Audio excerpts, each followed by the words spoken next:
ela continua então fazendo história. A igreja, hoje não temos Pedro, não temos Paulo, mas tem você, tem eu, tem os pastores, os evangelistas, os profetas, né? Ou seja, os 5 ministérios, tá? Os 5 ministérios, 5 dons ministeriais, ele está em ação e Deus está usando a igreja de uma forma gloriosa. A igreja está fazendo história. A igreja começou essa história no dia da descida do Espírito Santo, tá? E aqui na terra, a igreja continua essa história até o dia do arrebatamento da igreja, né? Claro que a igreja vai continuar trabalhando depois do arrebatamento, mas isso é outra coisa, né? Nós vamos falar sobre a história da igreja aqui na terra, né, na dispensação da graça, né, nesse período entre o início da igreja até o arrebatamento da igreja, e a igreja estará então trabalhando, fazendo a obra de Deus. Tá? O livro de Atos dos Apóstolos chama atenção também, né, que até o capítulo 12, o obreiro que se destaca, né, o obreiro que se destaca é o apóstolo Pedro. A partir do capítulo 13, o obreiro de destaque é o apóstolo Paulo. Claro que até o capítulo 12, né, quem era um dos líderes da igreja era Tiago. Tá? Mas quem se destaca pregando a judeus é o apóstolo Pedro. E depois vem o apóstolo gentios, que é o apóstolo Paulo, né? Ele então leva a obra para a região da Ásia e assim por diante, e a igreja vai avançando e chegou até aqui, tá? Quando ele fala aqui o texto aqui, Judeia, Samaria, né? Jerusalém, Judeia, Samaria e até os confins da terra. O que é o confim da terra? Nós somos os confins da terra. O evangelho chegou até nós, tá? Então, naquela época, não existia, por exemplo, aqui, né, o nosso país, nosso Brasil como nação, tá? Então, o evangelho chegou até nós. Nós somos hoje até o confim da terra. E esse assunto que nós vamos trabalhar aqui é um assunto que vai chamar atenção, porque como que eu sou um cristão nos confins da terra? Como que eu tenho que agir como cristão nos confins da terra? Como que Deus quer me usar nos confins da terra, tá? Então, essa série de estudo é para isso. Eu vejo muita gente aí fazendo confusão sobre igreja. Eu não estou falando aqui em placa de igreja, não estou falando da Assembleia de Deus, da Igreja Batista, da Presbiteriana, tá? Eu estou falando aqui da Igreja do Senhor, a Eclésia, né? A Igreja do Senhor, aqueles que foram tirados do mundo, separados do mundo, tá? Um grupo reunido que também a igreja chama, que a Bíblia chama de corpo de Cristo, onde Jesus Cristo é o cabeça e nós somos o corpo de Cristo. Cada um de nós como membros, exercendo a nossa função dentro da nossa vocação, né? Como o Senhor nos chamou, e assim nós fazemos a obra de Deus, tá? Aqui também é claro que vai levar para um testemunho. Muita gente tem dúvida, qual a igreja que é correta? É essa ou aquela? A igreja correta é aquela igreja que prega e vive a palavra de Deus, que vive a Bíblia. Quando eu falo em palavra de Deus, eu falo sobre Bíblia, o que prega e o que vive a palavra de Deus, orientado pelo Espírito Santo de Deus. Não tem como ser igreja sem Bíblia, não tem como ser igreja sem palavra, não tem como ser igreja se não houver o Espírito Santo de Deus, porque a igreja é guiada, orientada, revestida, usada pelo Espírito Santo de Deus. Bendito seja o nome santo do Senhor. Veja bem, então para nós iniciar esse estudo aqui, a gente observa aqui uma figura muito importante, tá? Nesse livro, que é o autor desse livro, tá? Que é o Dr. Lucas. Lucas é um dos personagens singulares do Novo Testamento. Ele se destaca pela sua obra que preserva até o final dos tempos, tá? Foi um livro que ele escreveu que serve para nós, vamos dizer assim, como um gabarito. Como que eu quero ser igreja? Eu observo o livro de Atos dos Apóstolos e eu entendo o que é ser igreja. Como que eu vou ser usado como igreja? Eu observo o livro de Atos dos Apóstolos e vou aprender como ser usado por Deus para fazer a obra de Deus. Atos dos Apóstolos tem salvação de alma. Atos dos Apóstolos fala sobre batismo com o Espírito Santo. Atos dos Apóstolos fala sobre cura divina. Atos dos Apóstolos fala sobre libertação. Atos dos Apóstolos fala sobre ressurreição de mortos. Atos dos Apóstolos nos dá doutrina, ensinamento para a nossa vida e como vivermos como crentes, como cristão e também sendo usado por Deus para fazer a obra de Deus. Amém? Então veja bem, quem que era Lucas? Lucas, ele era um cristão gentil, ou seja, ele não era judeu, ele era um gentil. E ele conheceu em Cristo, né, o princípio do amor, tá? Isso é fundamental, é a primeira coisa que a gente aprende aqui. Deus é amor, tá? E Jesus, ele manifestou esse amor, dando a sua vida por mim e por você. Então, ele conheceu em Cristo o princípio do amor, e ele aplicou esse amor plenamente em sua vida, tá? O que a gente aprende com Lucas? Que eu tenho que aplicar esse amor em minha vida, e através da minha vida, esse amor é ser aplicado para também alcançar outras vidas, tá? E como que ele aplicou esse amor? Se comprometendo, se tornando um amigo fiel, tá? Então, ele tinha aquela amizade fiel com Teófilo, aquela amizade fiel com Paulo, tá? Um cristão interessado no bem-estar espiritual dos seus irmãos. Um cristão fiel, ele não está interessado somente na sua vida espiritual. Um cristão fiel, ele está interessado também na vida espiritual do seu irmão. E assim era que Lucas fazia, tá? Um homem que foi um hábil historiador, tá? Escreveu esse livro aqui de uma forma gloriosa, preservando a mais bela história da humanidade de todos os tempos, tá? A humanidade está cheia de história, mas nenhuma história é superior à história de Jesus Cristo. Nenhuma história é superior à história que está sendo escrita pela igreja do Senhor. Tá? Ele começou com 2 volumes. O primeiro tratado que ele diz é o livro de Lucas, né? E ele mostra lá no livro de Lucas que Jesus começou a fazer e a ensinar. E aqui no Atos dos Apóstolos, né? Aqui ele continua mostrando que Jesus continua fazendo e que Jesus continua também a ensinar. E aqui nesse estudo de hoje, tá? Quero ver se eu consigo com o tempo fazer isso aí. Nós vamos aprender aqui 3 características do cristão que se compromete com o seu irmão. O que é realmente um cristão? Observe que a gente vê muitos termos hoje aí, né? Principalmente na mídia, na internet, muitos pregadores, né? De todos os tipos, de todos os níveis, né? E existe o crente, existe o evangélico, tá? Alguns dizem que o cristianismo puro mesmo, né? Ele veio até a época de Constantino, de Constantino para cá, ele deu uma desvirtuada, né? Com aquilo que foi implantado através de Constantino na igreja e mudou alguma coisa. E aqui no livro de Atos dos Apóstolos, você aprende a como ser realmente um cristão genuíno, amém? Um cristão como realmente você vai ser um cristão na tua vida particular, você na tua vida espiritual, e como você vai ser um cristão sendo usado por Deus, abençoado por Deus, sendo instrumento de Deus, né? Na vocação em que Deus chamou você. Veja bem, primeira coisa que a gente aprende aqui, né, como eu já falei, tá? Um cristão comprometido, a característica dele é uma vida marcada pelo amor. Cristão, ele ama. Cristão, ele é cristão porque ele é resultado do amor do Pai e resultado também do amor do Filho. Então, automaticamente, um cristão, ele tem que amar. Um cristão não pode estar com o coração cheio de ódio. Um cristão não pode estar com o coração cheio de rancor. A característica de um cristão é amar.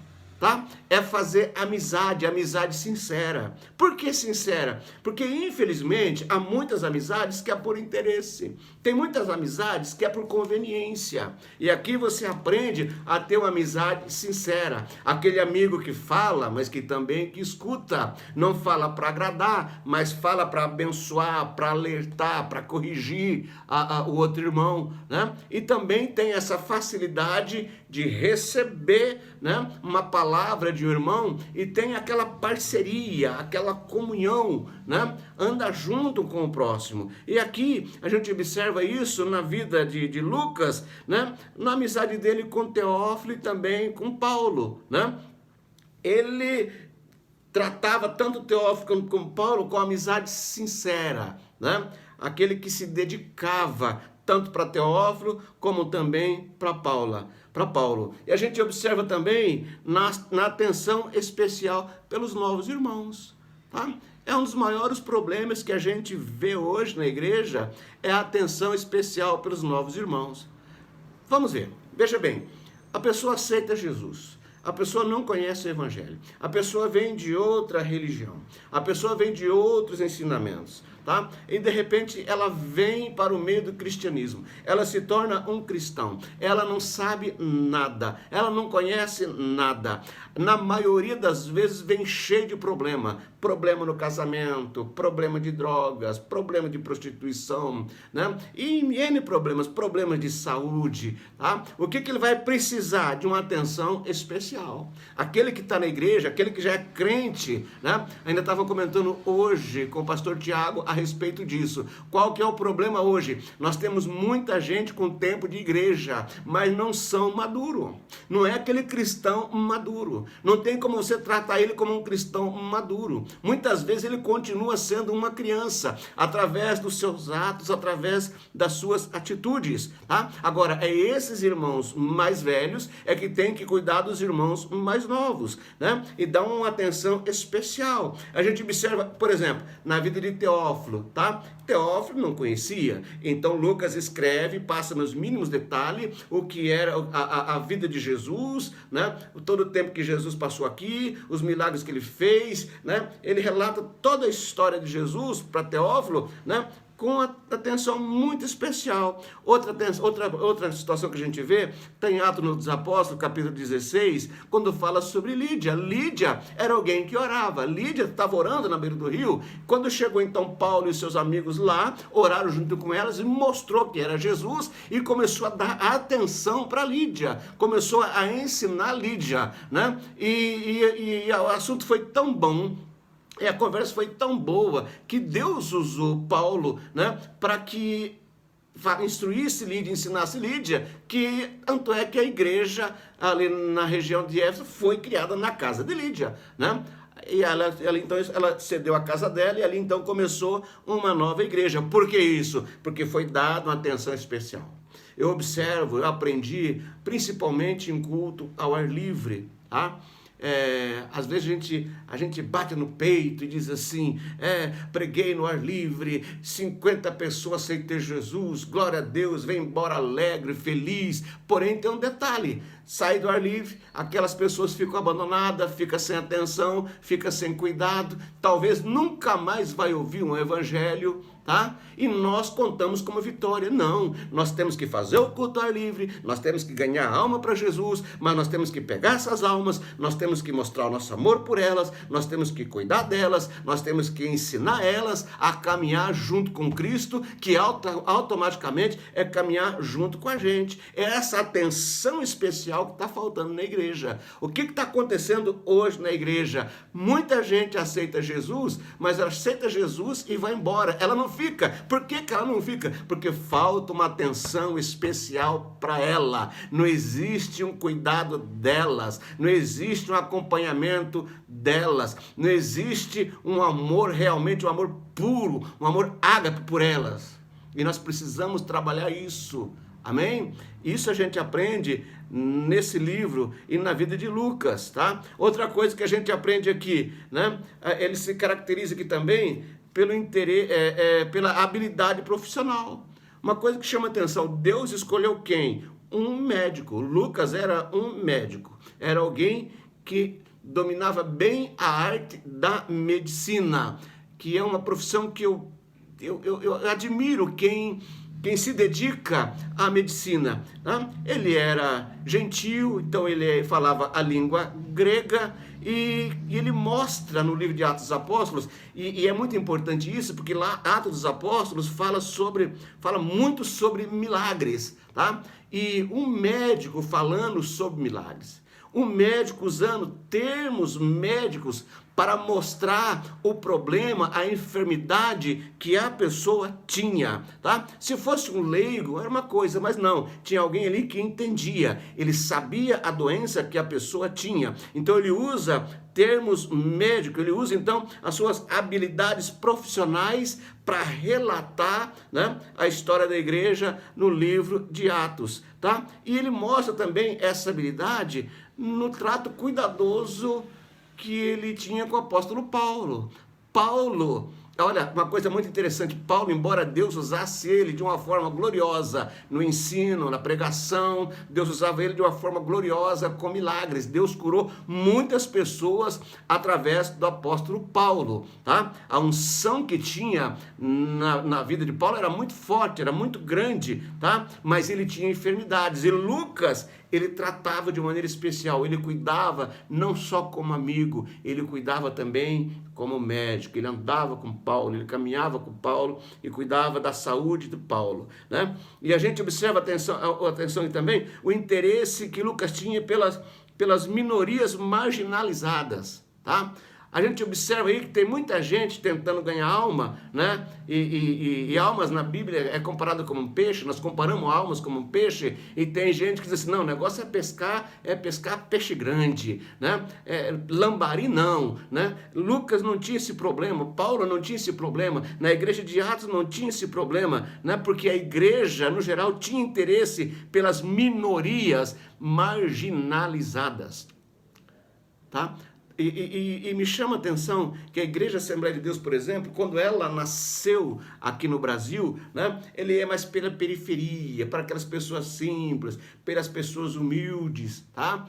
Eu pastoreei uma igreja, né, que me chamava muita atenção. Eu tinha na igreja ali uma pessoa analfabeta, tá? Analfabeta, mas eu tinha gente ali também que tinha o 2º grau, eu tinha gente ali que era formada em pedagogia, que tinha gente ali que estava fazendo química, tinha gente ali formada em direito, eu tinha ali gerente de banco, né? Empresário, e tinha ali o pedreiro, o servente de pedreiro, ou seja, pessoas de todos os níveis da alta sociedade. E aquilo me chamou a atenção, porque eu aprendi com Deus que eu tinha que ter uma palavra em que desde o analfabeto até o doutor, todos entendessem o evangelho de Jesus Cristo, né? E isso foi muito importante, muito interessante na minha vida e no meu ministério. Por exemplo, esse estudo, você não vai me ouvir aqui falar muito, está escrito no grego, no hebraico, isso, aquilo. Não, esse não é o objetivo. O objetivo desse estudo aqui, tá? É você ser igreja até os confins da terra. É você saber o que é ser igreja e você viver como igreja, tá? Principalmente nesses dias de hoje, porque ser igreja, e isso ainda ao templo, é uma coisa, sendo igreja fora do templo, sendo igreja na casa, sendo igreja no trabalho, sendo igreja na escola, é isso que é importante para nós, tá? Então veja bem, e quando a gente observa lá, quem eram as pessoas marginalizadas na época dele lá? As mulheres, né? As mulheres, o judaísmo deixava as mulheres um pouco separadas, não dava certa liberdade para elas, os publicanos, né? E os pobres, tá? E, por exemplo, a gente observa ali Maria, né? Maria, mãe de Jesus, a mãe de Marcos, Dorcas que existia, exercia o ministério, Dorcas como se fosse o irmão do círculo de oração, né? E muitas pessoas chamam ela de diaconisa. Lídia, né? Lídia, uma empreendedora, uma mulher que era rica, mas era empreendedora. Zaqueu, né? Zaqueu você vê no livro de Lucas, Zaqueu, um publicano, né? Uma pessoa que era marginalizada, era deixada à margem, do lado, pelo povo judeu, porque ele cobrava imposto, né? E a fama que esses publicanos tinham, que além de cobrar os impostos, eles também surrupiavam, colocando juros altos, né? E assim, fazendo com que o povo sofresse, e eles ficando ricos, né? Eu creio que você vai observar que hoje não é diferente, né? Então, destaque aqui também os samaritanos, né? Um povo que foi formado pelos assírios quando o povo de Israel eles foram tomados pelos assírios, tá? Eles tinham o costume de misturar as nações. Então esse povo foi misturado com outras nações e ali eles se casaram e se tornou o povo samaritano, né? E eles adoravam no outro monte, lá no Monte Gerizim, e aquela coisa toda, né, que vocês conhecem. E aqui a gente observa então esse interesse que os apóstolos da época, né? Porque quando a gente fala aqui em Atos dos Apóstolos, fala dos obreiros da época, o apóstolo Pedro, o apóstolo Paulo, o discípulo Lucas, né? O Marcos, né? Eles davam atenção especial para esse tipo de pessoa, né? Também a gente observa assim que ele se destacava na evangelização com os samaritanos, com os gentios. Então, por exemplo, evangelização de Filipe em Samaria. Tá? A igreja, eu comecei a pensar sobre isso aqui e achei lindo, maravilhoso. Veja bem, a igreja em Jerusalém, né? Tava aquela igreja que eu creio que todo obreiro queria pastorear a igreja daquela. Para um pouco para pensar. Uma igreja que começou com 120 pessoas ali orando, né? Aí na primeira pregação do apóstolo Pedro foi 3.000 almas, na segunda pregação foi para 5.000 almas, e uma igreja que tinha Pedro ali como pastorzão, tinha ali os apóstolos como os obreiros preparados por Jesus, né? Então veja bem a elite que estava na igreja em Jerusalém. Aí o que aconteceu? Eles estavam lá meio de bola cheia, nosso negócio aqui é palavra, o nosso negócio aqui é oração. Aí ele levantou um grupo, separou os diáconos para que servisse as mesas, servisse, né, os cristãos gentios, os helênicos, aqueles que não eram judeus, né? E daí o que aconteceu? Nesse grupo levanta Filipe, Deus leva Filipe, né, até Samaria, e Deus usa com poder e autoridade em Samaria. Ele ganha o eunuco chamado Filipe, né? E a igreja vai se expandindo, né? A gente observa também a atenção dada a Cornélio no capítulo 10 do livro de Atos, né? E as viagens missionárias, né? Você fala muito em 3 viagens missionárias do apóstolo Paulo, mas dá a entender que ele começou uma 4ª viagem, né? Não pôde terminar, porque daí foi preso e assim terminou seu ministério depois, né, na prisão, quando ele morreu, né? Então veja bem, então é interessante isso, tá? Essa vida marcada pelo amor. Tá? Aqui eu paro para pensar um pouquinho sobre esse ponto, sobre esse tópico. Como que eu estou fazendo a obra de Deus? Qual o sentimento que eu tenho pela obra de Deus? Qual o sentimento que eu tenho por Deus? Qual o sentimento que eu tenho por Jesus? Qual o sentimento que eu tenho pelas almas? Qual o sentimento que eu tenho pela igreja? O que me leva a pregar a palavra? O que está me levando a fazer essa live nesse momento? É dinheiro? É posição? É fama, tá? Eu não tenho nenhum desses. Faz 25 anos que eu voltei para Jesus. E desde o dia que eu voltei para Jesus, eu faço a obra de Deus. Já preguei em presídio muito tempo, 3 anos no presídio, já fui líder de mocidade, já pastorei igreja, dei aula de teologia durante 10 anos na nossa igreja, né? Já cuidei de Tarde da Bênção 6 anos, já fiquei quase 7 anos trabalhando com uma tenda de evangelismo aqui dentro de Ponta Grossa, né? Estamos hoje responsáveis pelo culto da vitória no templo sede, mas não tenho fama.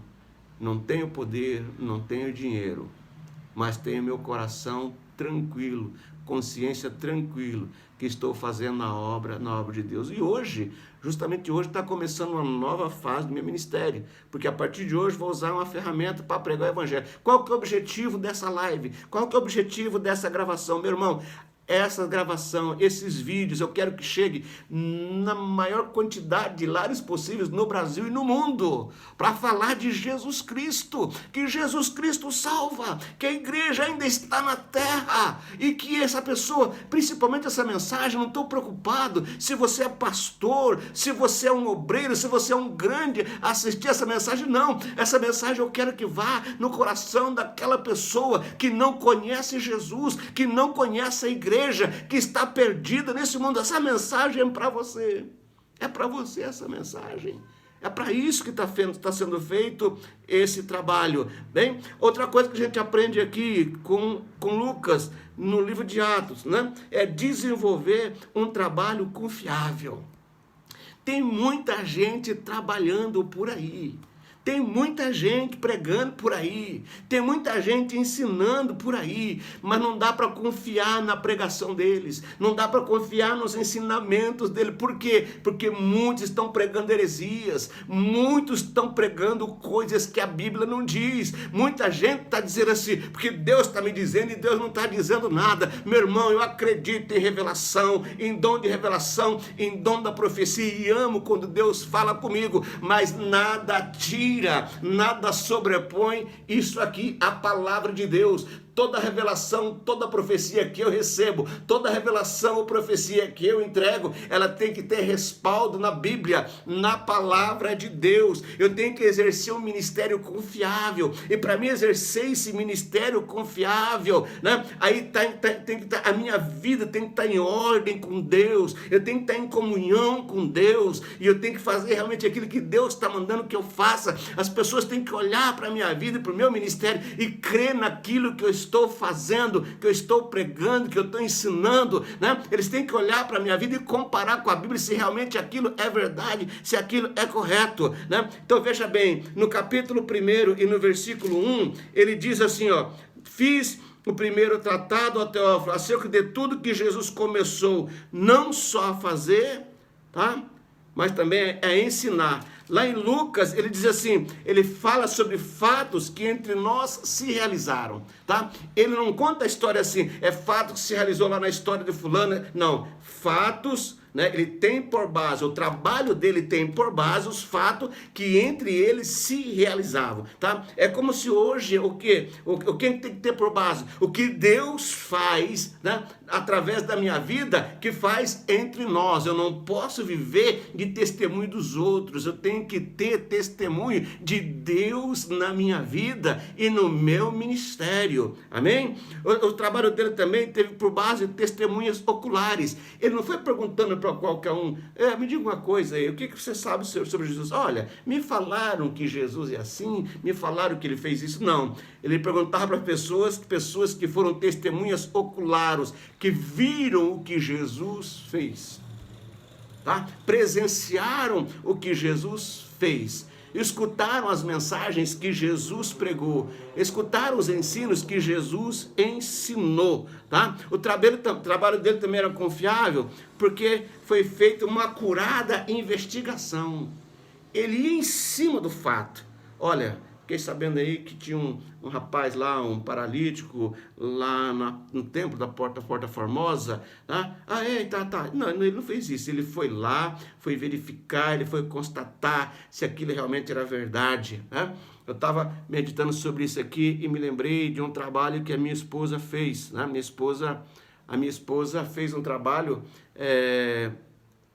sobre a história da igreja de Ponta Grossa. Começou desde a fundação da escola dominical e trouxe até a criação da igreja em Ponta Grossa e a escola dominical da igreja. Eu ajudei ela nesse trabalho. Nós tivemos que fazer algumas viagens curtas, mas tivemos que fazer, né, algumas viagens para conversar com alguns irmãos que fizeram parte da igreja no tempo da construção do nosso primeiro templo sede em Ponta Grossa, tá? Veja bem, outra coisa que chama atenção aqui, esse trabalho, ele foi preservado pelo melhor método da época, por escrito.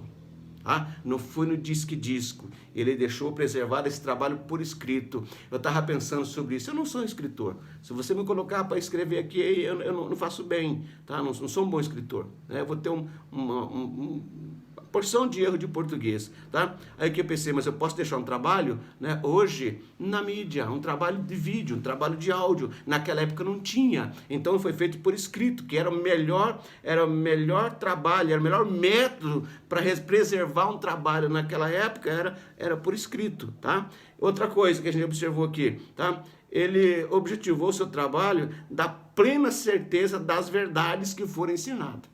Então, ele não mostra que a verdade assim, sem ter certeza do que estava falando. O que eu aprendo com isso? Eu não posso usar um microfone, eu não posso usar um vídeo aqui sem ter certeza do que eu estou falando. Eu tenho que realmente ter certeza, o que a Bíblia diz, como que era a história, como que as coisas aconteceram, tá? E a gente tem que ter certeza e convicção daquilo que a gente está também ensinando, tá? E por último, no último ponto dessa mensagem aqui, tá? A característica dele é preservar o conteúdo mais singular da história. Que conteúdo é esse, tá? Que conteúdo foi que ele preservou? Todas as coisas que Jesus começou a fazer e ensinar. Eu pensando aqui nessa frase desse versículo, tá? Me chama muita atenção, tá? Todas as coisas que Jesus começou a fazer e ensinar. Jesus fazia e ensinava. Tem muita gente ensinando por aí, meu irmão, mas não faz. Tem muita gente, por exemplo, ensinando sobre missões, mas nunca evangelizou ninguém. Tem muita gente falando sobre missões e nunca visitou um hospital. Tem muita gente falando sobre missões, nunca pregou num presídio. Tem muita gente falando sobre missões, nunca pregou num culto ao ar livre. O negócio dele é só púlpito, até mesmo em escolas bíblicas por aí, o lugar dele é em cima de púlpito. Ele não tem aquela experiência, ele não sabe o que é lá orar por um enfermo, ele não sabe o que é lá expulsar um demônio, ele não teve o privilégio de trabalhar nessa área e quer falar sobre missões. Ele não faz. Ele ensina, mas ele não faz. Ei, eu tenho que ensinar, mas eu tenho que fazer. Eu glorifico a Deus pelo que Deus tem feito na minha vida, tá? Porque eu já tive esse privilégio de pastorear a igreja, amém. Já tive o privilégio de pregar em igrejas grandes, amém. Mas já preguei nas esquinas, já fiz sopão em esquina, já preguei em presídio 3 anos, tá? Prego em igrejas pequenas, prego em igreja grande, faço evangelismo pessoal. Isso é fazer missões. E ele preservou tudo isso, tá? E outro conteúdo que ele preservou, né, o propósito do sacrifício de Jesus. Qual que foi o propósito de Jesus na sua primeira vinda? O seu sacrifício. No versículo 2, ele deixa bem claro isso aí, né? Até o dia em que foi recebido em cima, depois de ter dado o mandamento pelo Espírito Santo, tá? Aos apóstolos que escolheras, tá? Então, ele veio, no versículo 3, diz assim, aos quais também, depois de ter padecido. O propósito de Jesus era padecer. O propósito de Jesus era a cruz. O propósito de Jesus era morrer na cruz. Mas o propósito de Jesus também era ressuscitar. Então, ele veio para padecer. Tá? Outra coisa, outro conteúdo que ele preservou também foi a ressurreição de Jesus.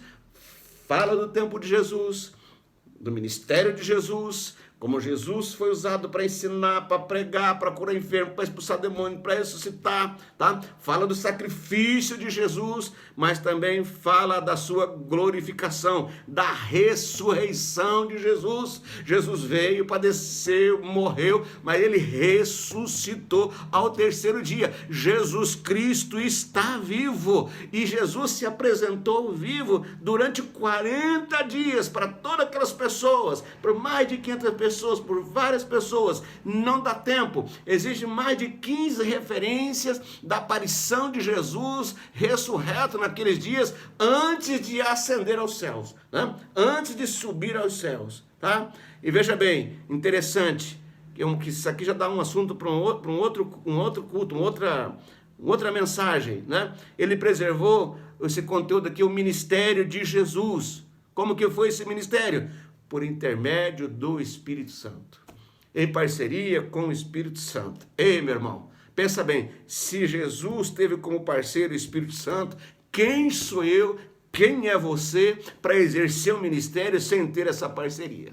Se não andar junto com o Espírito Santo, se o Espírito Santo não revestia a minha vida, se não revestir você, quem somos nós para fazer a obra se não tiver o Espírito Santo, se não for através do Espírito Santo? Essa mensagem aqui jamais seria pregada e ensinada se o Espírito Santo não estivesse na minha vida, se ele não estivesse trabalhando na minha vida e também na tua vida, tá? E para encerrar aqui, né? Aqui ele fala sobre a glorificação de Jesus. Tá? Ele foi elevado às alturas. Tá? É um assunto glorioso que nós não podemos tratar aqui hoje. Tá? Mas eu quero deixar essa mensagem aqui para você, tá? Deixar essa mensagem aqui para você, para que você entenda o que é essa igreja, como começou a igreja e como que Jesus quer que nós sejamos como igreja e trabalhemos realmente como igreja. Não, para você refletir aí, tá? Como que está a sua vida espiritual, a sua vida ministerial. Primeira coisa que eu quero que você reflita, tá? Você tem distinguido uma vida de amor, tá? Nós falamos tanto em amor, mas nós amamos mesmo. Nós temos uma vida de amor. Nós nos dedicamos, né, realmente aos irmãos. Tem muita gente que diz que ama a Deus, mas odeia o seu irmão. Não tem como amar a Deus se eu odeio o irmão. Tá? Para mim mostrar o meu amor a Deus, eu tenho que amar o irmão. Segundo, tá? O meu trabalho ministerial tem sido confiável. Veja bem, o meu trabalho ministerial está salvando almas, o meu trabalho ministerial realmente está edificando pessoas, está edificando a igreja, tá? As pessoas estão sendo levantadas através do meu ministério, pessoas estão sendo salvas através do meu ministério, pessoas estão sendo libertas através do meu ministério, ou eu sou mais um que está por cima dos púlpitos. Eu tenho uma oração que eu sempre faço com Deus. Eu não quero ser mais um, Senhor. Não deixa eu ser mais um em cima do púlpito. Porque se for para ser mais um em cima do púlpito, eu prefiro então ficar só cuidando da minha família, esperando Jesus voltar e não me comprometer com a obra de Deus, tá? Veja bem, eu tenho preservado inalterado, tá? Inalterado o conteúdo desse evangelho aqui. Tá? Não estou tirando nada, não estou acrescentando nada nessa Bíblia, nessa palavra, tá? É o evangelho puro de Jesus Cristo. Tá? Então eu preciso pregar o evangelho puro, como eu preciso viver esse evangelho aqui. Será que eu tenho feito isso? Será que você tem feito isso? Amém? Eu vou fazer uma oração para você agora, tá? Eu demorei alguns minutos porque eu não comecei no horário exato, às 20 horas, atrasei um pouquinho, tá? Então, era uma mensagem de 40 minutos que eu queria passar, eu estou aqui mais ou menos em torno de 40 minutos com essa mensagem. Eu quero orar por você. Veja bem, como eu disse aqui, em Atos dos Apóstolos, fala sobre salvação de alma, sobre cura, sobre libertação, sobre milagres, sobre ressurreição de mortos. É esse Jesus que eu prego, é esse evangelho que eu prego. Eu creio no poder de Deus, na palavra de Deus, no nome de Jesus. Há um poder tremendo no nome de Jesus. Em nome de Jesus, né, a pessoa é curada. No nome de Jesus, a pessoa é liberta. Ou seja, no nome de Jesus, os demônios saem. Tá? E se você crê nesse Jesus, nesse nome tão poderoso, tá? Eu já digo para você que você já está recebendo o milagre, você está recebendo a vitória. Jesus, ele não só pode, ele vai te curar. Você que está vendo essa live aí, tem pessoas que serão curadas através dessa mensagem, dessa palavra. Tanto que depois, em outras lives, você pode testemunhar do que Jesus fez na tua vida, o que Jesus está fazendo na tua vida. Tá? Se você tinha dúvida sobre a igreja, ei, eu quero falar para você, Jesus Cristo, ele é o cabeça da igreja, tá? Não existe outro nome, nem no céu, nem embaixo da terra, nem na terra, embaixo da terra, em que nós podemos ser salvos, a não ser através de Jesus Cristo. É só ele que salva, e você pode entregar a sua vida para ele agora. Amém? Vamos orar? Pai querido, eu te louvo, eu te glorifico, eu te dou graças por esta live, por esta palavra, pela tua presença. Eu sinto, remande, quebiahai, a tua presença, Pai querido, nesta hora. Pai, eu sei que a tua palavra é viva, eficaz, a tua palavra é poderosa e ela faz aquilo que lhe apraz, meu Senhor amado. Pai, em nome de Jesus, entra agora nesse lar, nessa casa e opera o milagre que essa vida precisa. Cura, liberta, transforma, realiza, meu Pai, uma grande obra nessas vidas, meu Pai querido, para a glória do teu nome. Pai, eu estou contando a história da tua igreja, da igreja primitiva, onde o Senhor salvava, curava, batizava com o Espírito Santo, libertava, e a história da tua igreja não terminou, continua curando, continua libertando, operando milagre, meu Pai, para a glória do teu nome. Abençoa cada vida, meu Pai, e essa pessoa que está aceitando Jesus, escreve o nome dela no livro da vida nesta noite e abençoa cada vida, Pai, dando uma noite de paz, uma noite de descanso, uma noite de sonhos, de visões e de revelações. É a minha oração em nome de Jesus. Terminando essa live,